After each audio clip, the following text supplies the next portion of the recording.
सभी हम बंधुओं को सादर जय भीम, जय भारत, जय भारतीय संविधान। साथियों, पिछले संविधान के पाठ में आपको बताया गया था कि जीवन का उद्देश्य ही हमारे संविधान की उद्देशिका है। भारत के हर नागरिक का उद्देश्य ही हमारी उद्देशिका है। इसके बाद संविधान में दूसरे दिवस में बताया गया कि भारत एक संघीय राज्य है, लोकतंत्रात्मक राज्य है, जहां पर प्रत्येक व्यक्ति को एक संघ बनाकर रहने की, अपने कार्य करने की, शिक्षा संस्था बना करके, तरह तरह की चीजें बना करके राज्य का निर्माण कैसे होता है, राज्य क्या होता है, उसके बारे में पिछली बार बताया गया था। इसके बाद साथियों, राज्य का गठन कैसे होता है, यह आपके संविधान के भाग 1 में बताया गया था। राज्य और उनके राज्य के क्षेत्र क्या होते हैं, कैसे संघ बनता है, संघ का क्षेत्र क्या है। इसीलिए उस बात में कहा गया था, अक्सर लोग असंवैधानिक शब्दों का प्रयोग करते, हिंदुस्तान हिंदुस्तान, जो असंवैधानिक है। कहने का मतलब है कि it is India, that is Bharat. Bharat ही, इंडिया ही भारत है, हिंदुस्तान नहीं।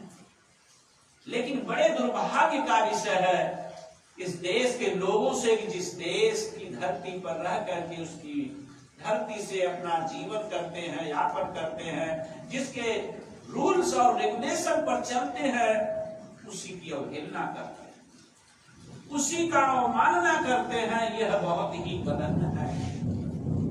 संविधान इसलिए नहीं बनाया गया है कि किसी भी धर्म जाति को महत्व दिया जाए। साथियों, पिछले उद्देशिका में मैंने बताया था कि भारत का संविधान मानव कल्याणकारी के लिए बना है। हमसे धर्म है, धर्म से हम नहीं हैं। इसलिए मानव का जीवित रहना, मानव का विकास जरूरी है। धर्म का विकास होने से व्यक्ति का विकास हो, ये जरूरी नहीं है। इसलिए साथियों, मानव कल्याण के लिए, मानव विकास के लिए, व्यक्ति के शिक्षा, शासन, सुरक्षा, संपत्ति और शासन व्यवस्था के लिए संविधान बनाया गया है। मानव के सुख, समृद्धि, शांति से जीवन रहने की स्वतंत्रता के लिए यह संविधान बनाया गया है। एक वक्त था जब देश अंग्रेजों का गुलाम था। हमारे पास वो स्वतंत्रता नहीं थी, लेकिन उन स्वतंत्रता को दिलाने के लिए जो हमारे देश में गहरी गुलामी थी, उसको निजात दिलाने के लिए अम्बेडकर साहब एवं सभी लोगों ने, महापुरुषों ने अपनी कुर्बानी देकर देश को आजाद करा के संविधान का निर्माण हुआ। तो मानव कल्याणकारी हित के लिए हुआ, धर्म के लिए नहीं हुआ। इसलिए आज के पाठ में भाग 2 में सिटीजनशिप, सिटीजन मतलब नागरिक होता है, और व्यक्ति की नागरिकता क्या है, मतलब कि वह व्यक्ति कौन सा नागरिक है भारत का। साथियों, ये समझना है कि जब व्यक्ति एक राइट टू वोट के प्रति होता है, जब वह वोट देने के योग्य होता है, तो कहते हैं यह व्यक्ति वयस्क मताधिकार है, यह व्यक्ति भारत का एक नागरिक है। और जब व्यक्ति वयोवृद्ध होता है 60 साल से, तो सिटीजनशिप में उसको वयोवृद्ध नागरिक कहा। इसलिए साथियों, राइट टू वोट से रिलेटिव होने के बाद व्यक्ति पूर्ण रूप से उस देश का नागरिक होने के योग्य हो जाता है, जो अपने मत का प्रयोग कर सकता है, देश के हित का, अहित का, किसी भी तरह के चीजों को समझने के योग्य हो सकता, वह भारत का नागरिक योग्य हो जाता है। इसी परिप्रेक्ष्य में भारत के संविधान के अनुच्छेद 5 में, आर्टिकल 5 में यह बताया गया है कि संविधान के प्रारंभ पर नागरिकता क्या होती, सिटीजनशिप क्या होती है। इस परिप्रेक्ष्य में हम बताना चाहेंगे इस संविधान के प्रारंभ में प्रत्येक व्यक्ति जिसका भारत का कार्य क्षेत्र है वह उसका अधिवास, वास मतलब निवास करने वाला, जिसका राज्य क्षेत्र होता है, जैसे उत्तर प्रदेश एक राज्य क्षेत्र है, वह वहां पर व्यक्ति रहता है। बिहार है, मध्य प्रदेश है, गुजरात है, चाहे जितने भी है, अरुणाचल प्रदेश, जितने भी ये राज्य हैं उनका एक अपना क्षेत्र है, उसी में वह अधिवास करता, निवास करता। तो उस क्षेत्र में जो भारत के नागरिक है वह वहां पर अधिवास करता है। तो वह नागरिकता कैसे है उसमें बताना चाहे क्या कह रहा है कि जो भारत के राज्य क्षेत्र में जन्मा हो, यानी जैसे चाहे यूपी में जन्म लिया हो, दिल्ली में जन्म लिया हो, चाहे मध्य प्रदेश में, हरियाणा में, किसी भी राज्य में जन्मा हो, तो वह व्यक्ति वहां का उस राज्य का नागरिक जहां वो जन्म लिया। या अथवा दूसरी बात है कि जिसके माता या पिता में से कोई भारत के राज्य क्षेत्र में जन्मा हो। एक बात और है कि व्यक्ति जन्म कहीं लिया हो, लेकिन जिसके माँ बाप जहां जन्म लिए हो वह भी उस राज्य क्षेत्र का नागरिक है। यानी कि बाप से उसकी उत्पत्ति है, तो बाप जहां जन्म लेता है तो वह जो नई जनरेशन है वह भी वहां का नागरिक है। यह स्पष्ट बात है। कि दूसरी बात है कि वह स्वयं जन्म लिया हो या जिनके माता पिता जिस राज्य क्षेत्र में जन्म लिए हो वह भी उस क्षेत्र का, उसके पिता भी नागरिक है और उसका बेटा भी नागरिक है।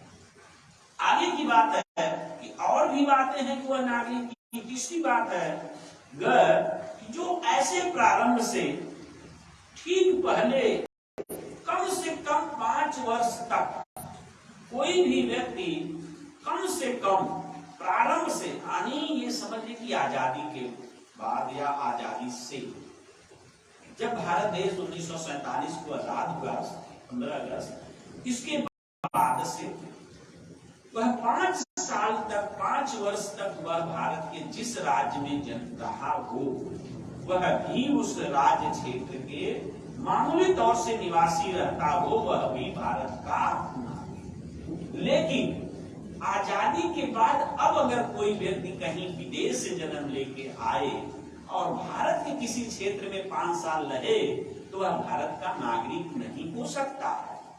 प्रारंभ की बात को समझिएगा। संविधान की सूक्ष्म, महान हस्ती ने लिखा सूक्ष्म बात को समझने की जरूरत है। जब आजाद हुआ उसके 5 साल तक भारत के उस परिप्रेक्ष्य में कोई कहीं भी जन्म लिया, अगर भारत के क्षेत्र में उसने निवास किया तो उस समय वो नागरिक बन गया। लेकिन आज के क्षेत्र में कोई कहीं भी जन्म ले और आगे भारत के किसी राज्य में रह ले तो वह व्यक्ति। साथियों, अभी चर्चा हो रही थी कि भारत की नागरिकता का जो आर्टिकल 6 में यह बताया गया कि जब भी कोई भी भारत का नागरिक, जिस समय आजादी के समय कुछ ऐसे क्षेत्र थे जो पाकिस्तान में और भारत में पड़ रहे, उस समय आजादी के समय जो भी व्यक्ति आर्टिकल 5 में जो बताया गया कि आजादी के 5 साल के अंदर कोई भी व्यक्ति पाकिस्तान का या भारत में आके रहा या भारत का पाकिस्तान में गया तो वह व्यक्ति वह भारत का नागरिक कहलाएगा और वह वहां का पाकिस्तान का कार्य क्षेत्र में रहकर पाकिस्तान का नागरिक कहलाएगा। इस परिप्रेक्ष्य में अनुच्छेद 6 कह रहा है कि भारत के राज्य क्षेत्र में जो प्रव्रजित है, मतलब माइग्रेटेड है, इस संविधान के प्रारंभ में, यानी संविधान के प्रारंभ से मतलब यह है कि जब हमारा देश में संविधान लागू हुआ उस समय पर भारत का नागरिक समझा जाएगा। यानी जो भारत के क्षेत्र में पाकिस्तान नागरिक आ गया तो वह भारत का ही नागरिक समझा जाएगा। यानी आजादी के बाद से उसमें भी समझा जाएगा। तो उसमें ये भाग कब कह रहे हैं कि यदि वह अथवा उसके माता या पिता में से कोई अथवा उसके पितामह यानी बाबा, दादा बाबा, या उससे भी उनके माता पिता में से कोई पूर्ण रूप से यथा अधिनियमित हो। अधिनियमित मतलब इस कानूनी दायरे के अंदर में आते हो, भारत शासन अधिनियम 1935 में परिभाषित भारत में जन्मा था। अब यहाँ पर देखना है, जब आजादी के समय भारत 1935 में पाकिस्तान तक भारत का क्षेत्र था। बात समझिएगा कि भारत का जो क्षेत्र 1935 के समय पाकिस्तान भी और बांग्लादेश भी, ये सब जो भारत के क्षेत्र में थे, अगर ये प्रमाणित होता है कि यह क्षेत्र में थे, तो वो जन्म लिए हुए थे, परिभाषित होता है, तो वह भी भारत का नागरिक समझा जाएगा।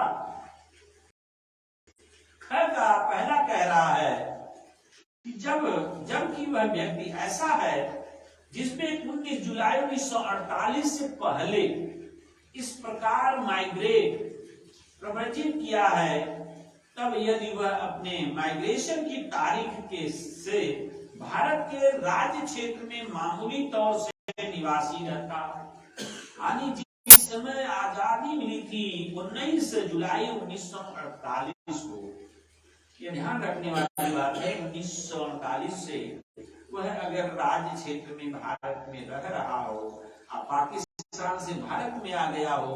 अक्सर हिंदू मुस्लिम का जब बंटवारा हो रहा था, जो पाकिस्तान क्षेत्र में हिंदू थे या भारतीय थे, वो लोग यहाँ आए और यहाँ के लोग वहां गए। तो ऐसे लोग भी यदि आए हैं और आगे राज्य क्षेत्र में, भारत के राज्य क्षेत्र में आमतौर पर निवास रहते हैं, यह भी नागरिक हैं। दूसरी बात कह रहे हैं, ख का सेकेंड भाग कहता, जबकि वह व्यक्ति ऐसा है जिन्होंने 19 जुलाई 1948 को या उसके पश्चात इस प्रकार से माइग्रेट किया हो, प्रव्रजित हो, आया हो, तब यदि वह नागरिकता प्राप्त के लिए भारत डोमिनियन की सरकार भीट में वह रीति से उसके द्वारा संविधान के प्रारंभ से पहले ऐसे अधिकारों को उससे इस प्रकार सरकार से इस प्रयोजन के लिए नियुक्त किया है, आवेदन किया जाने पर उस अधिकारी द्वारा भारत का नागरिक रजिस्ट्रीकृत कर लिया गया है। अर्थात कहने का तात्पर्य है, जब डोमिसाइल मतलब निवासी हो, अपना सरकार से यहाँ से अपना प्रमाणित कर लिया हो या अधिकृत हो गया हो या रजिस्ट्रीकृत कर लिया हो, भारतीय नागरिक कर लिया है, वह भी भारत का नागरिक होने के योग्य है। परंतु यदि कोई व्यक्ति अपने आवेदन की तारीख से ठीक पहले कम से कम 6 मास भारत के राज्य क्षेत्र में निवासी नहीं रहा है, तो वह इस प्रकार रजिस्ट्रीकृत नहीं किया जाएगा। यह भी एक मेंशनात्मक है कि अगर वह व्यक्ति जब 19 जुलाई 1948 को से 6 महीने पहले यदि वह भारत के किसी कार्य क्षेत्र राज्य क्षेत्र में नहीं, 6 माह तक भारत में राज्य निवासी नहीं रहा है, तो वह भी इस प्रकार रजिस्ट्रीकृत नहीं किया जाएगा, अर्थात वह नागरिक नहीं माना जाएगा अगर कोई भी व्यक्ति आया। इसीलिए जब भी कोई व्यक्ति किसी एक क्षेत्र को छोड़ता है, तो जहां जाए वहां पर अपना रजिस्ट्रीकृत करना, उस सरकार के कार्य क्षेत्र, उसकी नियमावली, रूल्स रेगुलेशन के तहत उनकी सीमाओं को, उनकी नियमावली को पालन कर रहा हो, तब उसे उस राज्य का नागरिक कहा जाएगा। साथियों, अगली कड़ी में हम लोग नागरिकता का अनुच्छेद 5 से लेकर के 11 तक है। इसी प्रकार 7वां अनुच्छेद कह रहा है कि पाकिस्तान को डोमिसाइल माइग्रेशन करने वाले कुछ व्यक्तियों के नागरिकों का जो अधिकार है, कुछ ऐसे भारतीय नागरिक जो आते हैं उनका क्या अधिकार है। अनुच्छेद 5 और अनुच्छेद 6 में से किसी बात के होते हुए भी यदि व्यक्ति जिनमें 1 मार्च 1947 के पश्चात भारत के राज्य क्षेत्र में, ऐसे राज्य क्षेत्र को जो इस समय पाकिस्तान के अंदर है, प्रव्रज किया है यानी माइग्रेट किया है भारत का नागरिक नहीं समझा जाएगा। कहने का मतलब है कि 1 मार्च 1947 के पश्चात भारत के राज्य क्षेत्र में ऐसे राज्य क्षेत्र में जो पाकिस्तान, कहने का तात्पर्य 1 मार्च 1947 के बाद भारत के राज्य क्षेत्र में ऐसे राज्य क्षेत्र जो पाकिस्तान के अंतर्गत और माइग्रेट किया गया है वह भारत का नागरिक नहीं समझा जाए। समझ रहे हैं सब? ये भी बात को समझना है। परंतु यदि अनुच्छेद की कोई बात ऐसे व्यक्ति को लागू नहीं होगी जो ऐसे राज्य क्षेत्र को जो उस समय इस समय पाकिस्तान के अंतर्गत है और माइग्रेशन करने के पश्चात भारत के राज्य क्षेत्र को ऐसी अनुज्ञा के अधीन लौट आए हैं जो पुनर्वास के लिए या अस्थायी रूप से लौटने के लिए किसी विधि के अधिकार द्वारा या उसके अधीन दी गई, और प्रत्येक ऐसे व्यक्ति के बारे में जो अनुच्छेद 6 के खंड क के प्रयोजनों के लिए वह समझा जाएगा कि वह उसे भारत के राज्य क्षेत्र के 19 जुलाई 1948 के बाद प्रबंधित किया है, उसे भी भारत का नागरिक समझा जाएगा। इसलिए आज के इस पाठ में, संविधान पाठ में, बैकवर्ड कल्याण संघ के माध्यम से जो संविधान की पाठ है, तो भारत के नागरिक में 6 से 7 और 8 अनुच्छेद का आपको बताया गया कि किस तरह के लोग भारत के नागरिक होने का प्रमाण आपका संविधान देता है, बताता है। इसके बारे में जानना हर भारत के नागरिक को आवश्यक है। अगर भारत का नागरिक है, मैं सभी धर्म बंधुओं से कहना चाहता हूं कि एक रोटी कम खाओ, कपड़े भले थोड़ा कम हो, शानो शौकत भले कम हो, लेकिन अपने अधिकार को जानो। नहीं तो आपके अधिकार अपने नहीं पता है तो आप कहीं भी किसी समय ठगे जाओगे।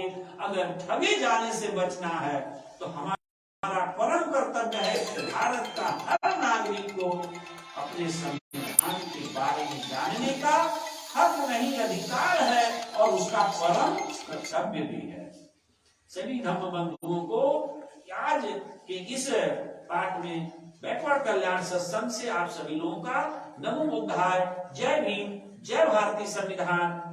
आज के अगले परिदृश्य में आपको नागरिकता के बारे में बताई जाएगी, जिसमें 8, 9, 10, 11 नमो बुद्धाय, जय भीम, जय भारतीय संविधान।